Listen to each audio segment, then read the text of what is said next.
Hello everyone, তোমরা সকলে কেমন আছো? এই প্রথমবার আমি তোমাদের সাথে আর্ট ভিডিও শেয়ার করতে চলেছি। দেখো, আমার বাড়িতে এরম একটা গ্লাস আর এরম একটা ছোট মাটির হাঁড়ি ছিল, তো ভাবলাম এটা দিয়ে একটা আর্ট ভিডিও তৈরি করি এবং তোমাদের সাথে শেয়ার করি। প্রথমে আমি ওই গ্লাসটাতে সবুজ রং করে নিলাম, তারপর এই মাটির হাঁড়িটাতে ব্লু রং করে নিলাম, তারপর কিছুক্ষণ এটাকে শুকোতে দিলাম, তারপর হলুদ রং নিলাম এবং আস্তে আস্তে এই মাটির হাঁড়ির ওই যে গা বরাবর আস্তে আস্তে গোল করে দিলাম। তারপর এই মাটির হাঁড়ির মুখের কাছে দেখো হলুদ রং করে নিলাম, তাতে হাঁড়িটা দেখতে আরো সুন্দর লাগে। নীলের সাথে হলুদের কম্বিনেশন কেমন যায় তা তোমরা কমেন্টে জানিও বন্ধুরা।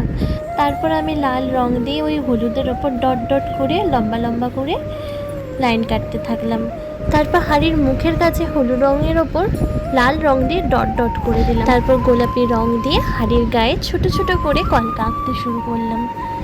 দেখো, খুব সহজ পদ্ধতিতে আমি তোমাদেরকে দেখিয়েছি কিভাবে হাঁড়ির মধ্যে তোমরা একটা সুন্দর ডিজাইন করে দিতে পারবে অল্প কিছুর মাধ্যমেই। তারপর আকাশি রং দিয়ে এরকম লম্বা লাইন কেটে কেটে পাতা পাতা করে নিলাম। ব্যাস, আমার হাঁড়ি কমপ্লিট। এবার আমি গ্লাসটা শুরু করলাম রং করা। গ্লাসটার মধ্যে আমি হলুদ রং দিয়ে ঢেউ খেলানো খেলানো ডিজাইন করে নিলাম এবং তার ফাঁকে ফাঁকে লাল রং দিয়ে ডট করে নিলাম।